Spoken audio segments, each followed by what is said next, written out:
bahwa Allah itu ya wujud yang dipahami sebagai wujud qadim itu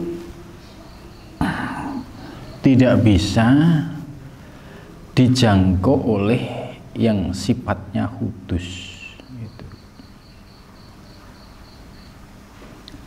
Maka di penjelasan halaman 34 itu terkait dengan kunhidzat ini sudah dijelaskan, wa inna dzalikal wujud min haitsul kunhi ya.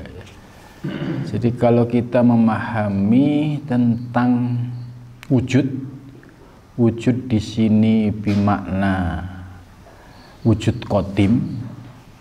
Wujud qadim kemudian terus dieksplor lagi itu terkait dengan wujud kunhi ya. Kunhi itu asal usul zatnya. Lah inilah yang sebenarnya dilarang oleh hadis Nabi. Jadi tafakkaru fi khalqillah wala tafakkaru fi dzatillah.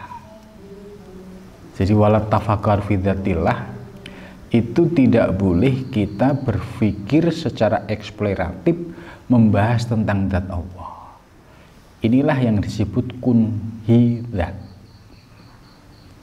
Nah, berkaitan dengan kunhidzat, ini zona yang tidak boleh disentuh. La yang kasifu li ahadin, tidak bisa menyingkap ya li ahadin bagi seorang pun. Ini nggak ada yang bisa mampu menjangkau ke kunhidzat itu. Maka kalau ada orang yang mengaku ma'rifah sampai pada kunhidzat, yaitu berarti banyak bohongnya daripada benarnya. Karena kitab ini ya dikarang oleh para aulia, dan para aulia ini ya sudah sampai ke sana dan hampir semua mutafak alaih gitu. Jadi kunhidzat itu zona yang tidak boleh disentuh. La yang kasifu li ahadin. Itu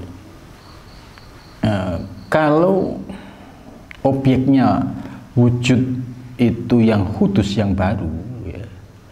Seperti contoh kayak wujud manusia, ini wujudnya masih bisa diotak-atik.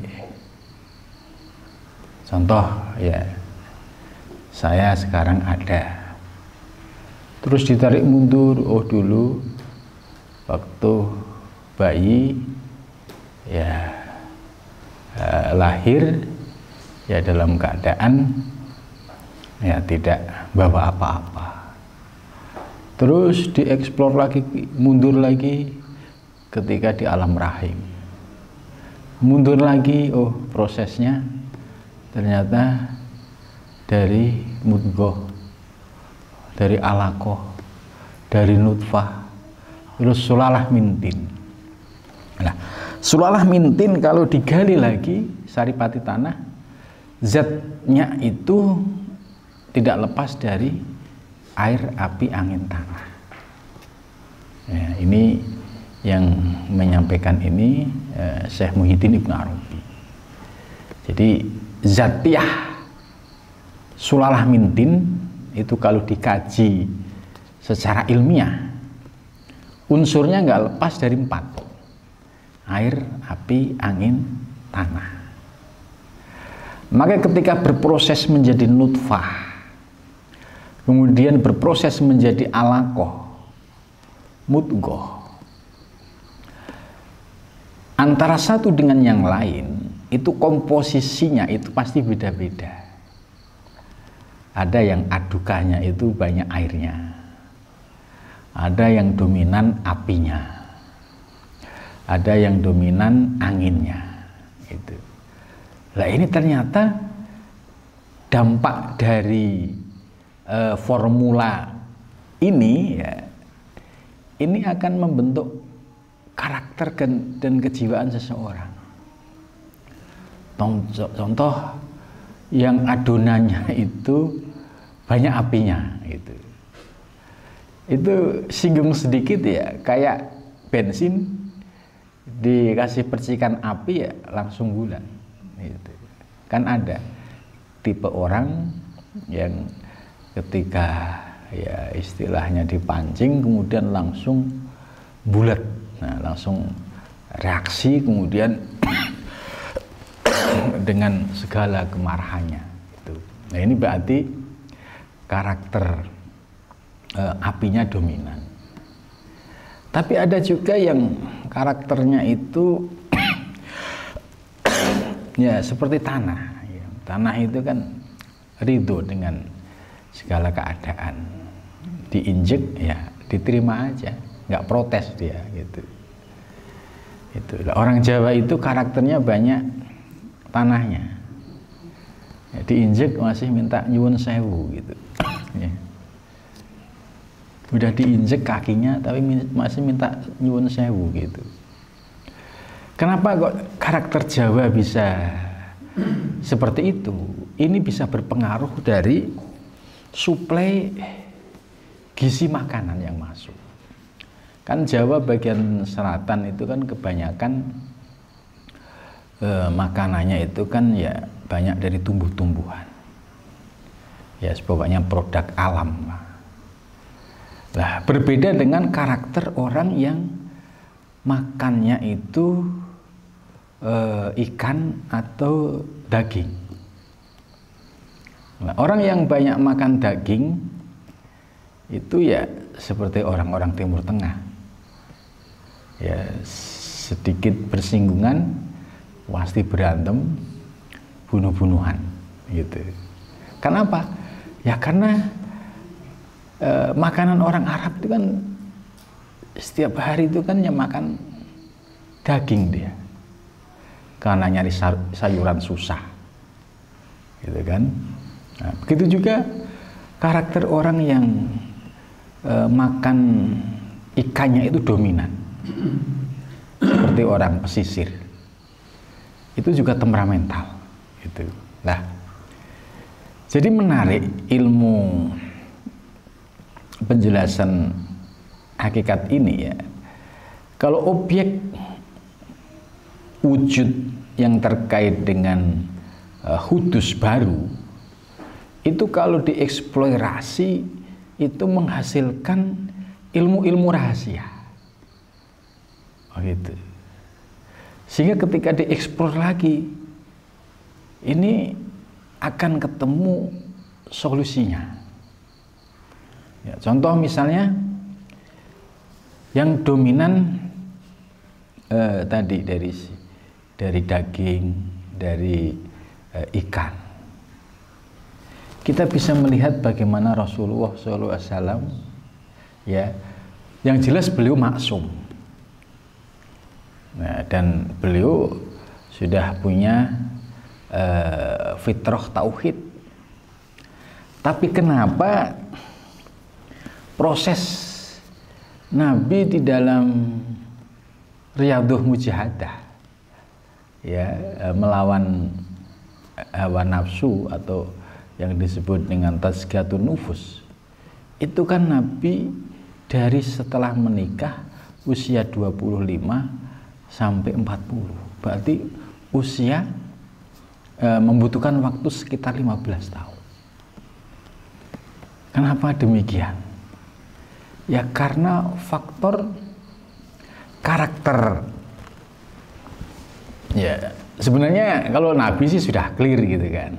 Cuma ini kan ada rahasianya. Kenapa kok Nabi harus menempuh waktu 15 tahun? Ya karena karakter masyarakat Arab tadi yang dominan makannya itu daging, itu kan berpengaruh pada pembentukan nafsu. Sehingga nafsu ammaroh, lawamah itu lebih tumbuh subur ya, di masyarakat Arab, sehingga untuk menetralisir nafsu ammaroh yang sudah dominan ini perlu suluk kholwat kurang lebih 15 tahun. Sehingga kita bisa melihat ketika Nabi selesai kholwat 40, usia 40 tahun, itu kalau kita melihat karakternya Nabi, kelembutannya Nabi, akhlaknya Nabi, itu coba dicek, itu hampir kayak perilaku dan akhlaknya orang Jawa. Itu coba sopan santunnya, menghargai orang, sabarnya gitu. Nah, jangan sampai kemudian dipahami jangan-jangan Nabi orang Jawa ya, karena dilihat dari lemah lembutnya, kemudian tinggi akhlaknya. Karena menurut saya teorinya tadi, jadi teori Arab yang memang sehari-hari itu makannya dari sejak lahir itu sudah daging karena nggak ada selain itu, maka ini berpengaruh pada pembentukan akhlak, pembentukan karakter kejiwaan tadi.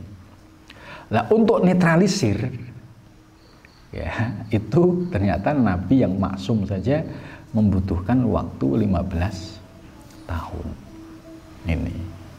Nah, ini kalau bagi orang yang karakternya, nafsunya seperti itu. Maka kalau ada orang yang karakternya dominan di Ammaroh, ya harus riantuhnya ya dengan cara mengurangi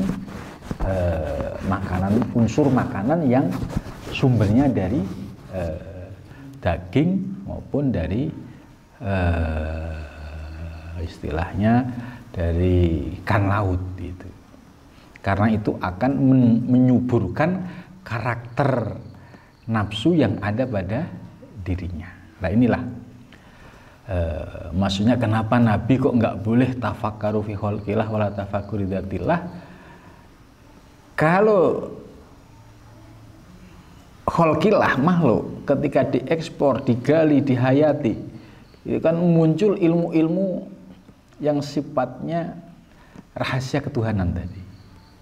Oh, ternyata teknik menundukkan hawa nafsu itu juga ada caranya. Antara satu yang lain ini kan karakter beda-beda, dan tentu proses riadohnya juga berbeda-beda. Ini yang tidak diperbolehkan adalah ngutak-ngutik soal kunhidat. Nah, ini kalau ada yang berani ngutak-ngutik, ya ini ya dijamin tadi. Dia wasa'afihi faqad doya waktahu. Dia ya menyanyiakan waktunya dan ya tidak akan sampai kepada ma'rifah. Itu. Wala yutrikuhul aqlu walal wahmu walal khawas.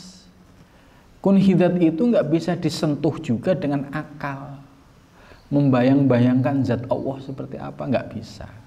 Walal wahmu, imajinasi, ngarang-ngarang juga nggak bisa. Walal khawasu, dan juga misalnya digambarkan kayak sebuah sentuhan fisik kayak apa juga nggak bisa. Gitu. Nah, di sini yang dimaksud oleh mu'alif supaya kita paham, jangan ngotak-ngatik wilayah kunhidat. Lah, walayatata fil qiyas, dan tidak bisa dicarikan analog terkait dengan kunhidat itu. Itu. Kalau perumpamaan-perumpamaan seperti kapas, kemudian benang, kain, ini tidak membahas aspek kunhidatnya. Kalau bahas kunhidatnya kan kapas. Kapas ini unsurnya apa? Nah, gitu. Kita kan bahas kapas. Oh, kapas ini berarti kita yakini sebagai zat. Gitu. Tidak sampai ngutak-ngutik kapas ini dari apa? Zatnya apa? Gitu. Ini yang disebut wilayah kunhidat ini yang tidak boleh untuk disentuh. Bahkan di hadis Nabi, ya ahmak akan rusak kalau sampai orang belajar ilmu tauhid kemudian punya arah ke sana. Itu sudah dijamin. Kalau ada orang pengen ma'rifah kok melalui cara ini, dijamin sia-sia waktunya. Itu. Walayatata fil qiyas, nggak ada juga analog-analog yang menggambarkan soal kunhidat. Gitu. Li'anna kullahunna muhtisat, sebab semuanya baru. Bagaimana sesuatu yang baru mau menggambarkan yang sifatnya kunhidat itu yang tidak bisa dijangkau oleh akal. Gitu. La yutriku bil kunhi ilal muhtis, tidak bisa menyentuh kunhi ya kecuali zat yang menciptakan, yang mengadakan. Dzatuhu wa sifatuhu an khudusin uluwan kabiro. Itu bahwa zat dan sifatnya Allah itu ya jauh dari sifat-sifat baru dan tetap menjaga kemahatinggian Allah dan maha besaran Allah. Jadi ini zona ini yang harus dipahami oleh orang-orang yang belajar ilmu hakikat itu. Itu maksudnya min hadal waji wa sya'fi wa qaddu ya waktu. Nah, dan wa inna dzalikal wujud, dan sesungguhnya wujud itu ini di sini muratibun ya. Menurut ini marotib ya. Jamaknya itu marotib. Marotibun, ada beberapa tingkatan, kasirotun yang banyak. Jadi terkait dengan wujud itu ada tingkatan yang banyak.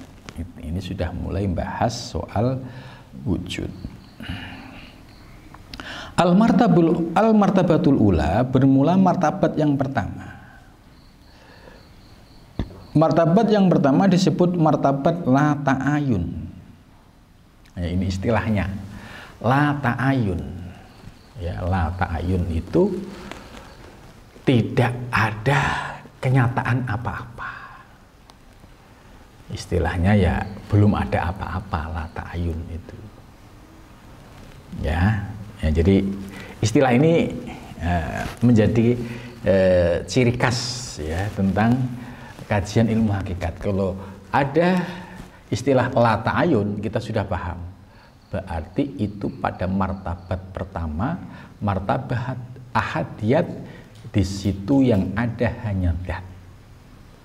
Disebut la ta'ayun. Lah, ketika di situ martabat zat, nggak boleh kita eksplor sampai kunhidat tadi itu. Gitu. Ya, kita hanya percaya ya bahwa di martabat ini yang pertama ini namanya menggunakan martabat ahadiyat. Itu. Kemudian di sini disebut martabat zat.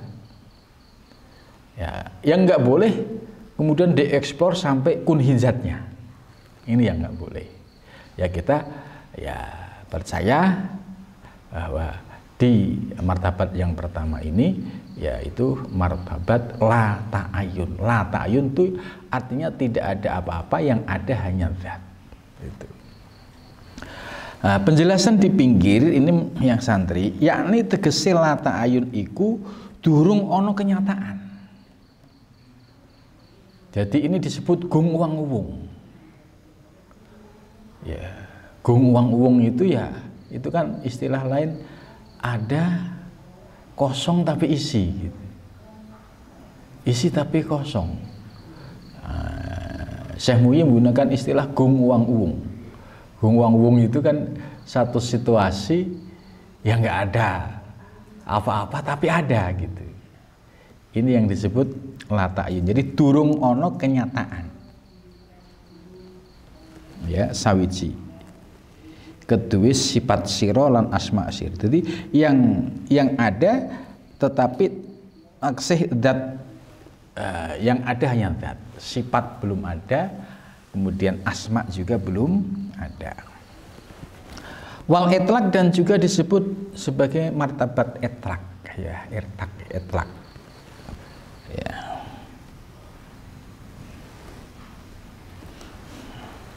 Wadat dan dat, itu wadat dan dat, artinya yang ada hanya dat.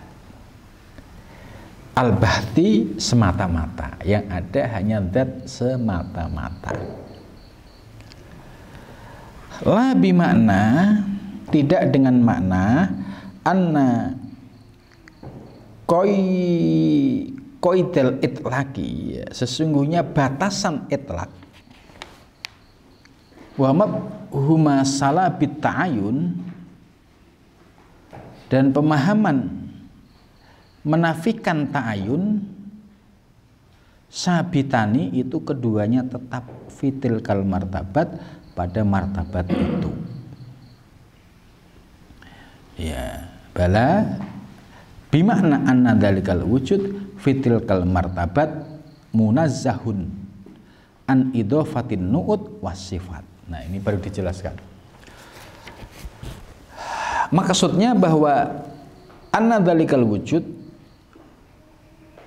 wujud yang dimaksud tadi, ya, wujud yang dimaksud itu wujud qadim, fitil kal martabat, pada martabat itu munazzahun, itu maha suci. Maha suci dari apa? An idofatin nu'ud, dari yaitu penyandaran kepada sifat. Ya, nu'ud itu sifat, wasifati dan tegese sifat. Wa muqaddasun, dan maha suci, angkuli qaidin, dari segala batasan. Hatta an qaidil itlaq, sampai batasan kemutlakan. Aidon, ya, begitu juga. Tuh.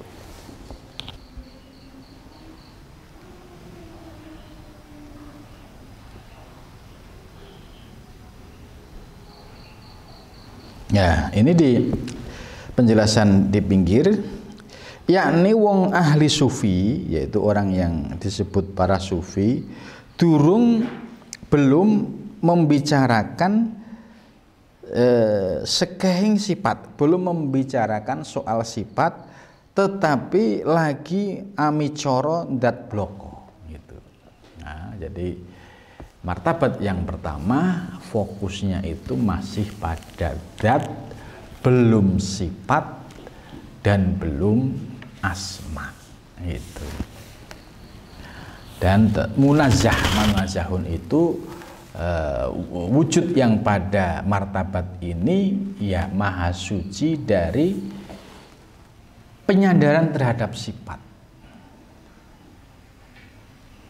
Itu contoh misalnya kan kayak wujud yang bersandar pada sifat, ada wujud makhluk gitu, kemudian atau hamba, wujudnya ada, kemudian di situ sudah ada sifat, akhirnya muncul, oh hamba itu ganteng.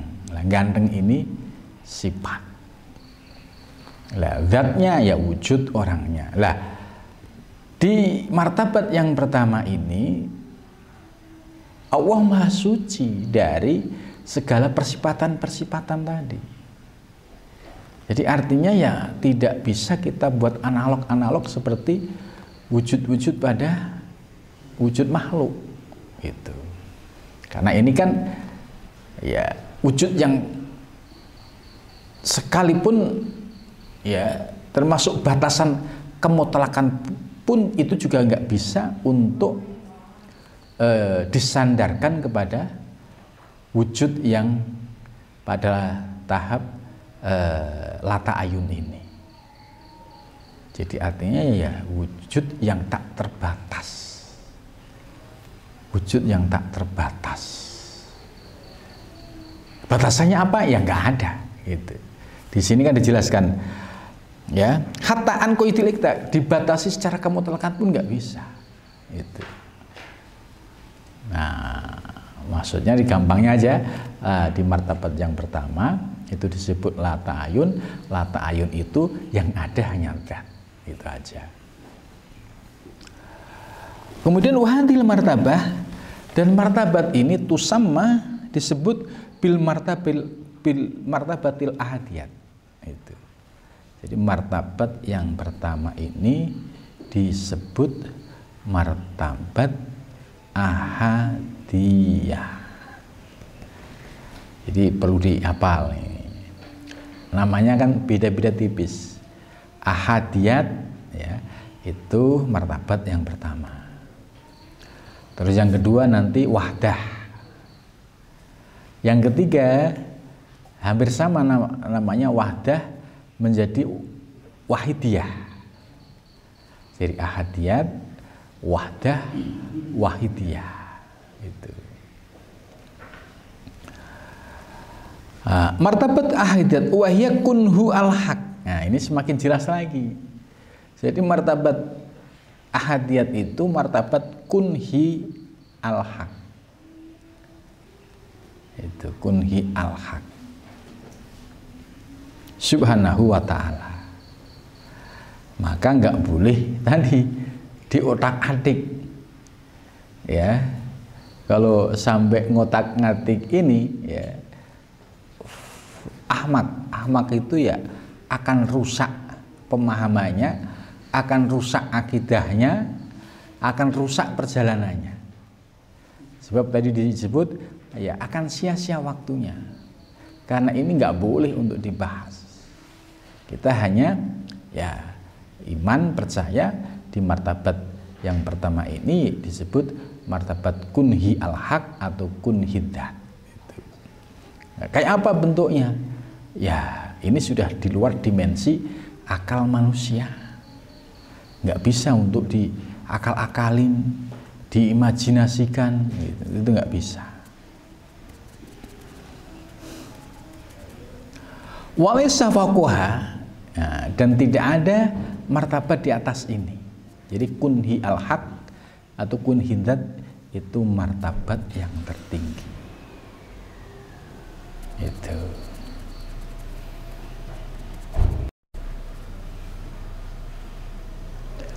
Walaysa fawqaha martabatun ukhra, tidak ada di atasnya itu martabat yang lain.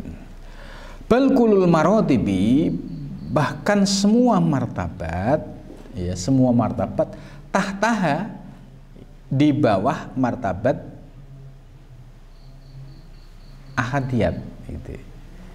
Jadi semua martabat itu di bawahnya.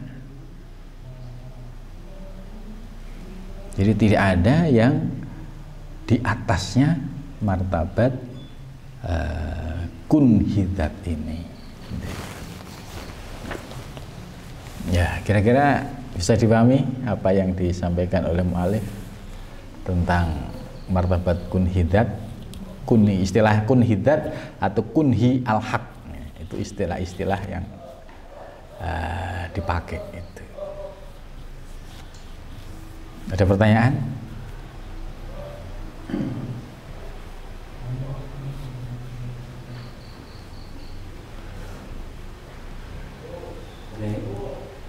Kan masalah ini kan masalah yang nggak boleh dipikirkan kan. Iya. Nah, bagaimana caranya kita tuh supaya nggak memikirkan itu? Padahal kalau secara kita manusia kan punya rasa penasaran pakai kan bahwa manusia diciptakan oleh Allah. Nah pasti kan kita berpikir tuh. Karena emang ini Allah, tapi itu kan kita nggak perlu berpikir dari mana asalnya Allah. Nah sebagai manusia biasa yang ada akan berlintas pakai. Kalau manusia diciptakan kenapa kalau lagi ini? Karena ada siklusnya selalu gitu kalau manusia gitu. Ya. Okay. Ya diredam dengan hadis tadi. Karena hadis ini dari Nabi untuk menjadi pagar, warning. Jangan sampai kita loncat pagar ini. Karena kalau loncat pagar ini sama kayak orang belajar filsafat ketuhanan, kebablasan akhirnya menjadi ateis. Gak percaya Tuhan. Itu disebut ahmak, itu dampaknya berbahaya. Maka kalau ketika muncul ya sudah, kembalikan yang ingin hadis, tafakkaru fi khalqillah wala tafakkaru fi dzatillah. Nah, jadi pikiran kita diredakan, ini hadis loh. Hadis itu warning dari Nabi. Kalau kita melampaui ini ya ahmak, itu pasti akan terjadi. Karena faktanya ada faktanya ada salah seorang ya profesor yang dia belajar filsafat ketuhanan. Karena dia mengandalkan akal. Itu akhir puncaknya apa? Tidak percaya Tuhan. Gitu. Apalagi sampai ngutak-ngutik kunhiyat tadi. Wan di sini sudah diingatkan. La yang kasifu li ahadin wala yudrikuhu al-aqlu. Jadi akal. Akalmu nggak bakalan mampu. Kalau dipaksakan pasti ahmak, rusaknya apa? Jadi ateis. Sampai akhirnya dia punya kesimpulan Tuhan nggak ada. Ini kan ahmak, rusak. Gitu. Ya untungnya mungkin orang ini punya kakek nenek yang dulunya ahli thariqah sehingga ditarik lagi. Nah, ditariknya itu melalui sebuah mimpi. Dalam mimpi itu dia itu ditendangin kayak dibuat bal-balan, tapi setelah bangun sakitnya itu terasa gitu. Baru sadar ini peristiwa mimpi, ya kan? Tapi sakitnya setelah bangun itu terasa banget gitu. Nah ini kalau yang masih ada yang menyelamatkan. Kalau yang kebablasan, ateis bener gitu. Maka warning Nabi ini yang perlu kita perhatikan. Jadi kalau ada orang yang ngaku sampai ke kunhi al-haq, kunhi dzat ya, dari teori yang disampaikan oleh mu'alif itu sesuatu yang tidak mungkin. Itu bahkan dikhayal-khayalin pun nggak bisa gitu. Maka zona ini ya zona yang harus kita hindari. Karena warning hadis Nabi ini ya cukup prinsip. Kalau dilanggar ya pasti akan ada resiko yang akan dihadapi. Resiko apa? Ya rusak perjalanannya, rusak akidahnya, bahkan akhirnya menjadi ateis itu tadi. Jadi kalau ada pikiran gitu ya langsung diingatkan hadis Nabi. Tafakkaru fi khalqillah wala tafakkaru fi dzatillah. Itu. Di sini jadi kalau ada pertanyaan yang baik dari anak kecil maupun orang dewasa, Allah itu di mana? Jawaban kita kepada anak kecil itu kadang-kadang sering bertanya kan, Allah di mana? Nah, jadi mungkin ya sementara yang mungkin muji atau ini bertanya juga Allah di mana? Selain jawaban kita itu apa? Ya Allah di mana? Allah ya ada. Adanya di mana? Lah, wujud alam semesta ini kan adanya Allah, gitu kan? Ini alam semesta termasuk diri kita, termasuk kamu, itu siapa yang nyiptain? Allah. Nah terus Allahnya di mana? Allah kita tidak bisa dibayangkan sebagai wujud makhluk, karena kalau sebaik-baiknya wujud ilustrasi tentang Allah pasti banyak nakesnya, kekurangannya. Dan Allah Tuhanku maha sempurna. Nah, itu. Jadi harus mulai disampaikan bahwa wujud Allah secara fisik itu tidak boleh untuk diilustrasikan atau dipahami secara fisikly. Karena kalau ditunjukkan seperti itu, nanti akhirnya kayak agama-agama yang lain. Wujud Tuhan mana itu? Nah, terus ada yang kritis, masa wujud Allah gitu? Karena Allah katanya apa? Pencipta alam semesta. Nah, maka yang memvisualkan wujud Tuhan pasti akan mengalami itu masalah secara teori keilmuan. Nah, contoh ya agama-agama yang lain itu, ketika wujud Tuhan divisualkan, pasti pengikutnya yang kritis akan bertanya. Wong soal Tuhan dianggap punya bapak, punya anak itu aja, di antara mereka sudah yang kritis itu nggak bisa nerima. Saya punya bapak, kalau bapak logikanya punya kakek dong, gitu kan? Kalau kakek ada buyut dong, gitu. Masa Tuhan punya buyut? Ada bapak, ada anak, nggak ada cucu, gitu. Jadi ini kalau divisualkan menggunakan perumpamaan fisik atau kemakhlukan, itu akan bulat justru mementahkan konsep ketuhanan. Nah, untuk memberikan kemudahan ya pendekatannya ya disampaikan ya, ini kan ada langit, ada bumi, ada bulan, ada materi, siapa? Allah. Terus adik yang itu siapa? Allah. Lah wujudnya aja ada, tapi kan wujud Allah nggak ada lah. Karena Tuhan kita itu maha sempurna, nggak boleh untuk diilustrasikan dalam bentuk rupa apapun. Itu. Jadi kalau misalkan dirupakan seperti kayak bentuk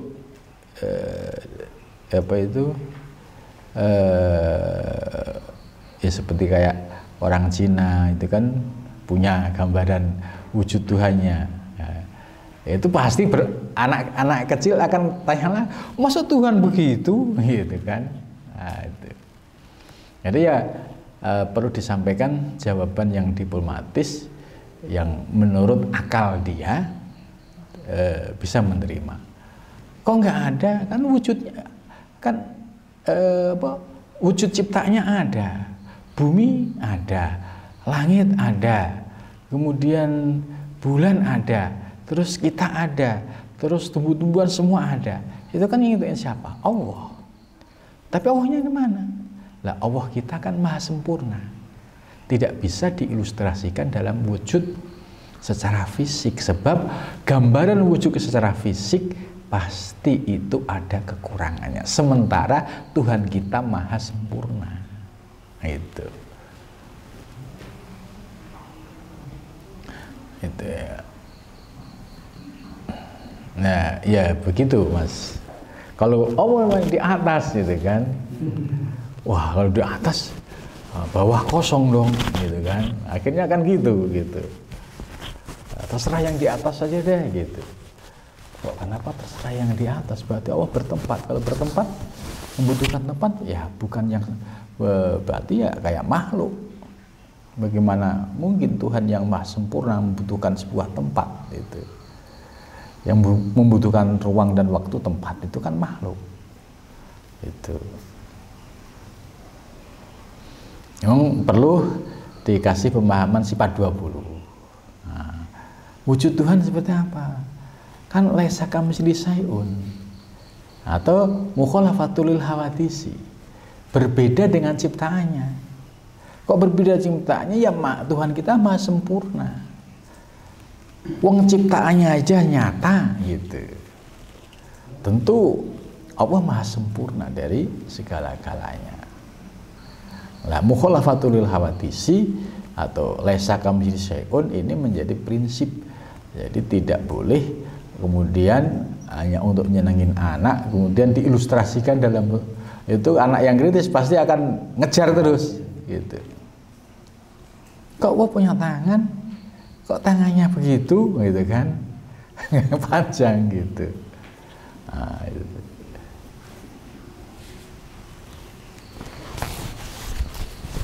Ada lagi? Jadi kita ngaji martabat satu dulu gitu, supaya tuntas gitu. Supaya pemahamannya itu benar-benar secara teoritis ilmu itu masuk ilmu yakin gitu. Oh iya, di martabat yang pertama itu disebut ahadiyat. Ahadiyat itu sebagai martabat zat, atau disebut juga sebagai kunhi zat atau kunhi al-haq. Lah di zona ini ya, dipagari oleh tafakkaru fi khalqillah wala tafakkaru fi dzatillah. Lah kalau misalnya ditabrak tadi makalah sebelumnya, dia tidak akan sampai kepada kema'rifahan dan sia-sia waktunya, karena pasti rusak. Itu. karena itu bukan zona yang untuk, ya Nabi saja sudah ngasih warning itu. Dan faktanya kan tadi saya cerita banyak yang rusak seperti itu, rusak pemahamannya, rusak akidahnya, dan oleh mu'alif ya sia-sia, namanya sia-sia itu ya nggak bakalan ma'rifah gitu. Karena zona itu zona ya terlarang untuk dibahas, karena tadi sudah digambarkan akal kita pun nggak bisa untuk menemukan, hawas kita nggak bisa, waham kita pun nggak bisa itu. Jadi yang ada hanya zat itu.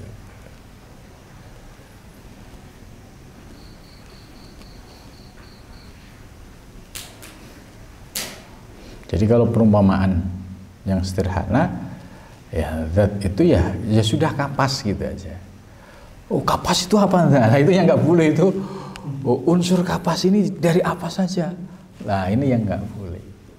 Kalau perumpamaan zat itu ya seperti kapas, nanti berproses jadi benang, berproses jadi kain, itu zat.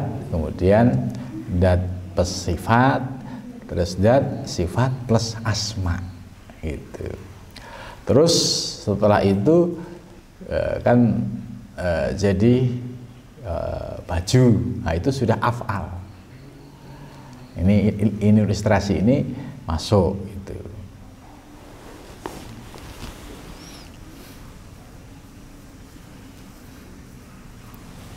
Ada lagi yang mau ditanyakan? Tadi kan untuk yang tadi zona yang dipakai itu ya. Terus kalau yang untuk sifat 20 itu termasuk untuk apa ya? Maksudnya itu kita membahas apa sih yang nggak boleh itu bentuk apa gimana ya, atau kan kita nah sifat 20 itu untuk apa tuh? Untuk mengetahui apa? Ya ini yang kemarin di Arobani saya ure ya ketika ngaji Durun Nafis. Jadi orang belajar ilmu hakikat seperti ini harus didasari dengan akidah tauhidnya Ahlussunnah wal Jamaah, kemudian ya berpegang pada akidah Asy'ariyah. Nah, di Ahlussunnah wal Jamaah itu ada akidatul khamsin, akidah 50. Akidah 50 dibagi menjadi dua, Allah dan Rasul. Allah punya sifat wajib, jumlahnya 20. Wajib itu berarti sifat yang wajib dimiliki oleh Allah. Sumbernya dari mana? Ya dari Al-Quran. Terus yang mengelompokkan ulama gitu. Ulama dari mana? Ya dari Al-Quran gitu. Kalau ya nggak paham kan, Al-Quran nggak ada tuh sifat 20. Nah, coba cek aja ayat-ayat yang ada di Al-Quran, itu pasti akan menjawab 20 sifat ini gitu.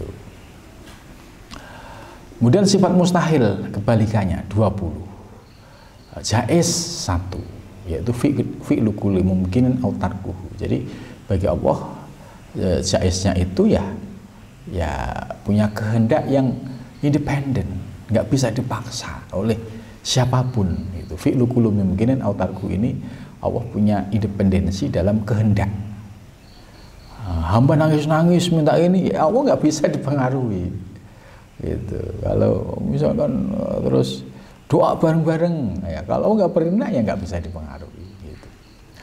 Kemudian yang kedua bagi Rasul juga dibagi 3, wajib, mustahil, jaiz. Wajibnya 4, mustahilnya 4, jaiznya 1. Nah, terkait dengan akidah yang sifat wajib bagi Allah, nah ini yang harus kita pahami sebagai dasar memahami ilmu hakikat.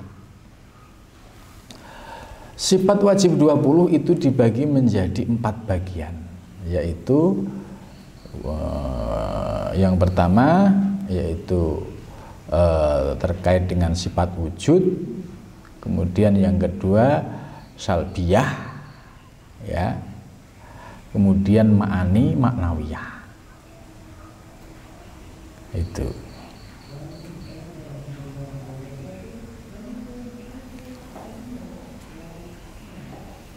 Lah, yang salbiyah ini yang menunjukkan sifat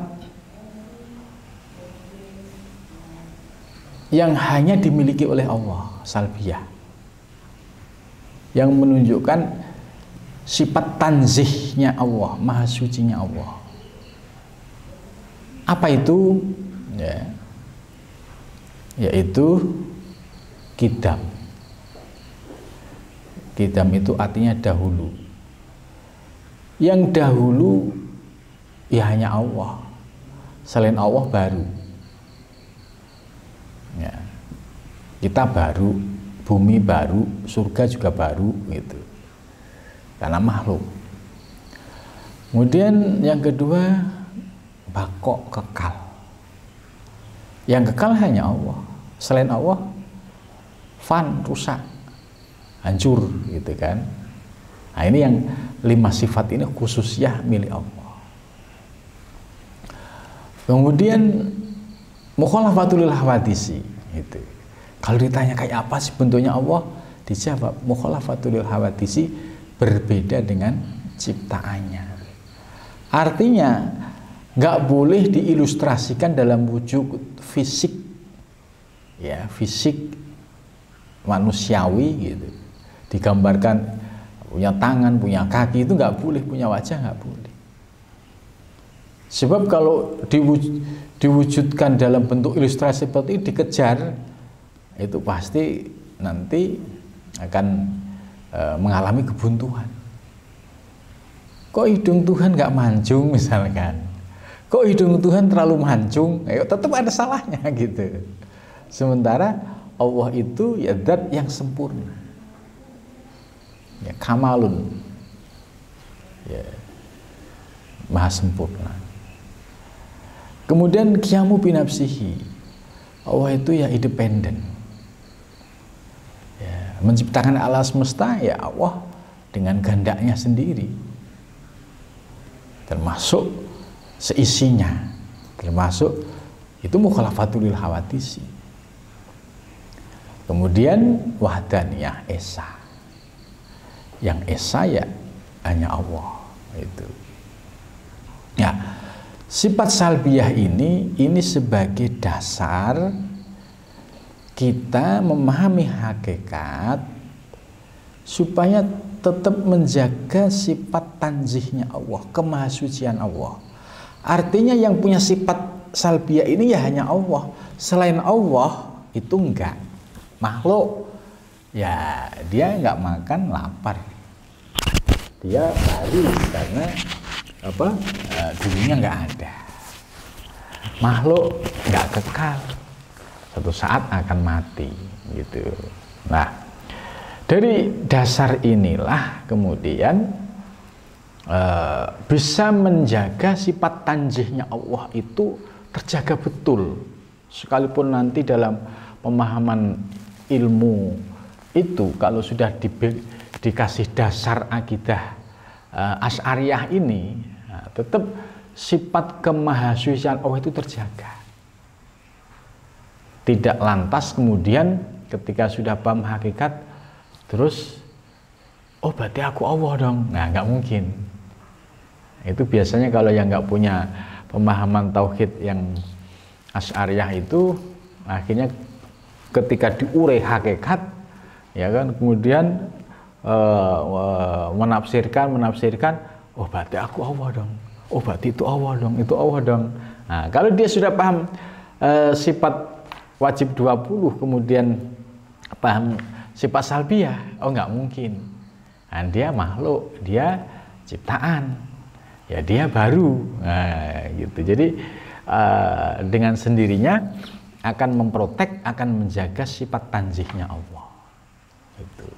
Nah, ini pentingnya dasar orang belajar hakikat itu harus didasari dengan akidah Ahlus Sunnah wal Jamaah itu. Kalau enggak pasti keseret ke situ. Lah bahayanya kalau sudah oh berarti aku Allah dong. Nah, kalau sudah begitu kan repot. Allah sedang minum, waduh, gitu kan. Nah, kemudian ma'ani, ya, ma'ani Itu ada 7 sifat. Kudroh, irodah, ilmu, hayat, sama, basor, kalam. 7 sifat ma'ani milik Allah. Tapi ma'ani ini sifatnya potensi, ya. Potensi yang ada, yang dimiliki oleh Allah. Ketika potensi ini terwujud, menjadi maknawiyah perwujudannya. Contoh kudroh, kuasa. Allah punya kuasa. Tapi ketika sudah terjadi alam semesta yang nyata di hadapan kita, termasuk wujud kita, ini namanya sudah maknawiyah. Nah, logikanya, analognya gini. Anak ini pinter. Wujud pinternya apa? Dikasih 10 soal, dia bisa jawab. Oh, berarti ini pinter tenanan. Nah, ketika dia bisa jawab, ini namanya maknawiyah. Perwujudan dari sifat pinter. Kudroh, sifat milik Allah. Ketika sudah nyata bentuk alam semesta, itu ya sebagai tajallinya, sebagai kenyataannya. Ini disebut ma'ani maknawiyah. Kudroh, irodah. Kudrot, qadiron. Ya. Kemudian irodah, kehendak, menjadi muridan. Ilmu, aliman. Itu. Hayan, sama, samian, basor, basiron, kalam, mutakaliman. Nah, kemudian ini dikaitkan dengan diri kita, ya. 7 sifat ma'ani. Kita ini hamba. Kita ini ya made in Allah lah. Kita makhluk diciptakan oleh Allah. Kemudian di dalam diri kita ini ada ruh. Ruh ini ya min amri robbi, milik Allah. Kemudian karena di dalam diri kita ada ruh, bias dari 7 sifat ma'ani milik Allah itu ternyata ada pada setiap manusia. Contoh kudroh. Kita nggak mungkin bisa sampai ke sini. Ini sudah qadiron ini. Kalau kita tidak ada kudroh bisa jalan dari Lenteng Agung sampai ke Girijaya. Jadi potensinya bisa jalan karena sehat, ini kudroh. Tapi ketika sudah sampai sini, ini sudah qadiron.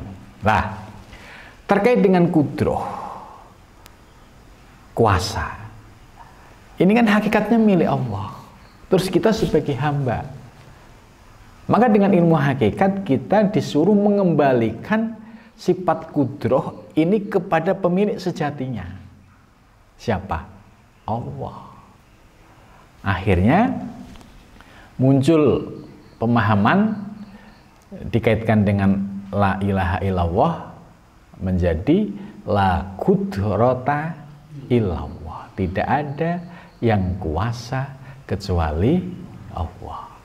Sampai sini hakikatnya la qudrata illallah. Itu. Kemudian irodah sama. Kita punya kehendak. Oh iya. Kita malam ini harus ngaji gitu kan. Harus di WA. Ini kan irodah kehendak. Lah kehendak yang menggerakkan ini siapa? Yang punya kehendak siapa? Ya Allah. Kemudian kita akhirnya terjadi benar.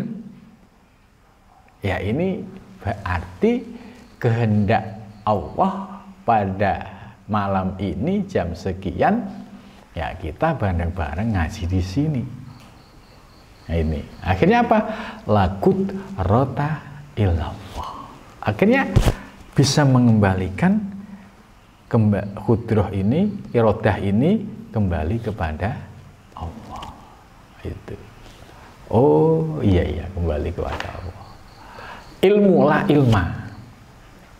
Kita dikasih perangkat sistem dalam jasmani kita, akal ini untuk menerima pesan-pesan atau merekod, ya, menyimpan ilmu-ilmu yang masuk. Tapi kalau akal ini, otak ini nggak ada ruhnya, kira-kira bisa fungsi nggak nerima ilmu? Nggak bisa. Akhirnya ketika akal kita bisa nerima ilmu, kemudian kita berilmu, ya kan? Maka prinsipnya la ilma illallah. Tidak ada yang berilmu kecuali Allah. Kan milik Allah semua coba. Coba kalau ruh nggak ada dalam jasad, suruh dengerin orang ngaji, paham nggak? Karena jasadnya sudah terbujur kaku, gitu. Ruhnya nggak ada, ya nggak bisa mendengar itu. Akhirnya setelah paham ini, la qudrata illallah, la iradata illallah, la sam'a illallah, la basara, tidak ada yang melihat. Nah, kita lihat, kita bisa melihat objek. Ini bukan karena kornea mata. Kornea mata kalau diambil, ditaruh nggak bisa ngelihat dia. Kenapa bisa lihat? Karena kornea mata tersambung dengan ruh. Yang membuat mata bisa ngelihat, ya karena ada ruh dan kornea matanya normal. Maka hakikatnya ketika melihat, ya itu hakikatnya kembali kepada Allah. La kalama juga sama. Kita bisa bicara. Intinya ada ruh, ada hidup. Ruh nggak ada, ya nggak bisa bicara. Inilah yang disebut dari akidah Ahlus Sunnah wal Jamaah yang Asy'ariyah tadi, yang kalau kita dulu ngaji itu guru kita itu nggak ada yang jelasin sampai gitu, yang penting apal dulu gitu. Kita. Tapi setelah kita paham ilmu hakikat, oh iya ternyata ada keterkaitannya. Oh ternyata ada makna hakikatnya. Ternyata ini hakikatnya sifat Allah, tapi kita ini sebagai hamba, sebagai tajalli wujudul haq, kita ada ruh, ya, dan 7 sifat ma'ani ini membias ke dalam diri kita. Maka sebagai hamba yang sudah paham ilmu hakikat, kita kembalikan lagi semua ini kepada pemiliknya. Itu. Beda dengan hamba yang terhijab. Yang terhijab itu yang tidak diberikan pemahaman soal hakikat. Kalau dia pinter, ya merasa pinternya sendiri. Kalau dia merasa bisa, ya merasa hebat sendiri. Itu. Kemudian berilmu, dia merasa paling alim sendiri. Gitu. Maka kalau orang-orang yang paham hakikat ilmu, ya akhirnya dia selalu la ilma lana illa ma'alam tanah. Jadi sak temene saya ini nggak punya ilmu apa-apa, semua ilmu. Itu dasarnya dari mana? Dari akidah Asy'ariyah, kemudian digali masuk ke wilayah hakikat. Kaitannya antara ma'ani ma'nawiyah ternyata ya cukup membuat kita bisa menyingkap makna-makna di balik 7 sifat ma'ani itu. Ya backgroundnya tetap Asy'ariyah. Berarti ini semua sifat Allah dong. Berarti kita Allah. Nah, ingat, Allah itu laisa kamitslihi syai'un. Atau dengan sifat itu mukhalafatul lil hawa, kita tetap hamba, kita tetap makhluk gitu. Jadi akhirnya bisa memprotek diri kita ketika muncul lintasan-lintasan liar tadi. Kalau lintasan liar ini nggak protek dengan ilmu, itu akhirnya menjadi neko-neko yang macam-macam itu. Itu baru paham dikit, berarti Allah dong, Allah itu. Kirain diuji mumet baru terasa dia. Begitu Mas Aziz ya. Jadi sudah paham kan kaitannya?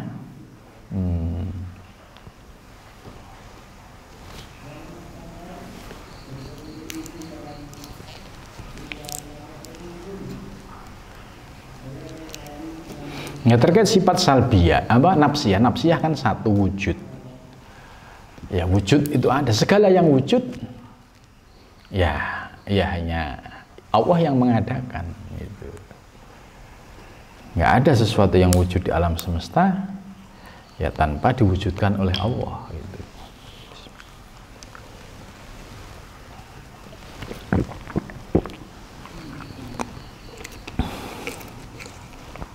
Ada pertanyaan lagi? Jadi satu tapi kita klik gitu. Nah, kalau saya baca terus sih bisa gitu. Cuma kalau enggak tahqiq teorinya ya. Terus ini terkait dalam ayat Yasin ya, masalah menciptakan alam dan seisinya itu satu kali. Terkait yang satu kali itu. Gimana? Allah menciptakan alam semesta ini dalam waktu satu kali. Itu prosesnya bagaimana? Ya. Ketika kan kita nih ada yang lagi, ada lagi.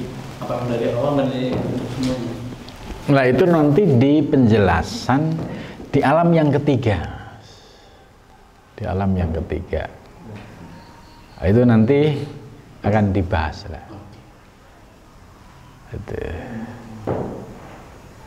Ini baru alam martabat yang pertama ya.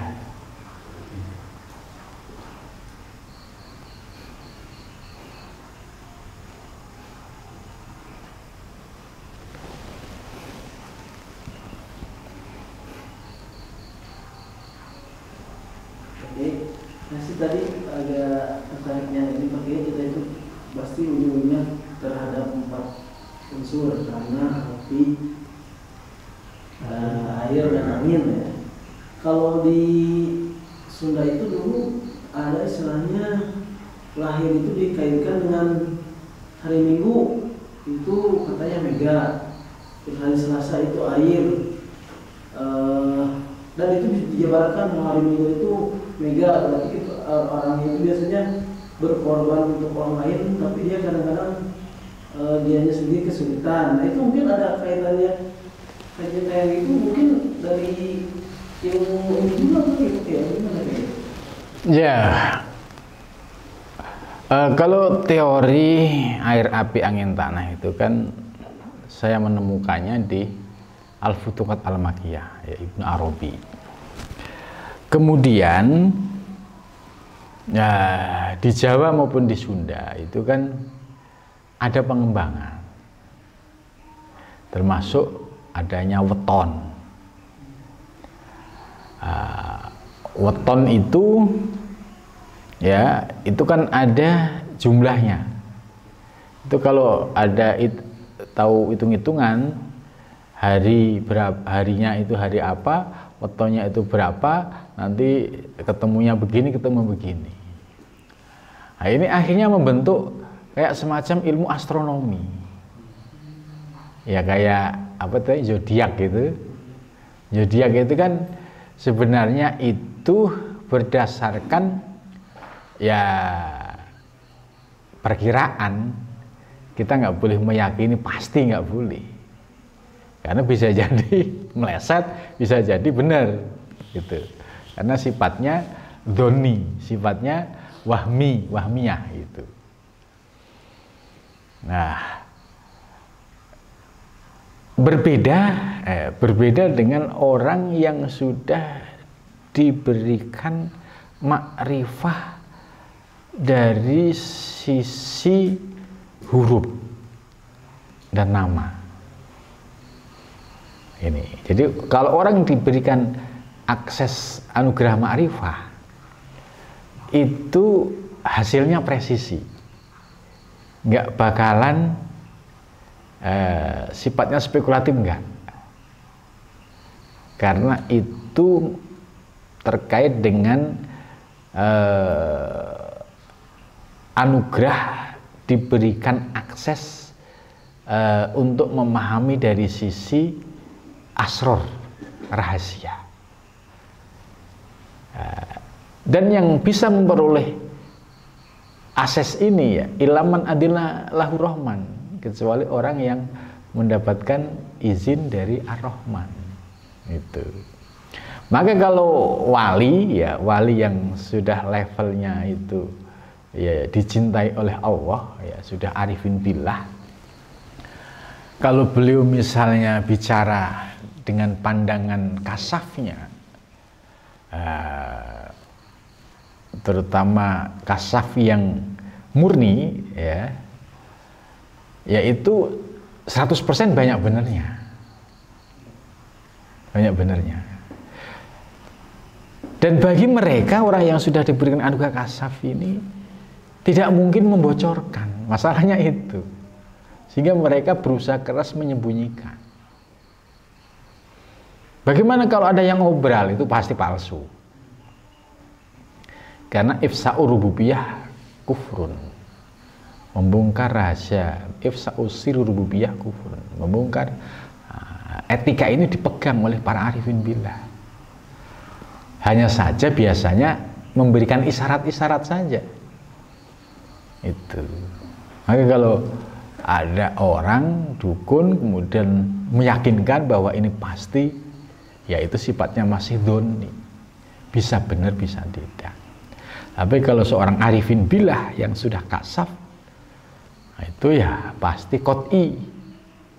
Itu cuma terikat dengan etika adab tadi, tidak boleh membongkar rahasia ketuhanan. Itu. Maka orang-orang yang punya akses seperti ini, ketika didatengin caleg pasti ngumpet gitu, menolak gitu, karena dia akan mau sama Allah. Nah, beda memang yang profesinya dukun gitu ya, dia malah ngarep-ngarep gitu kan. Gitu. Kalau yang wali beneran menghindar, gitu. Karena dia malu kepada Allah kalau bongkar rahasia, gitu. Apalagi kalau sampai dikomersialkan gitu ya. Ngisi apa administrasi sekian, nanti sekian, gitu kan. DP sekian, waduh, ini sudah jauh ya, jauh dari ciri-ciri orang yang dicintai Allah. Itu.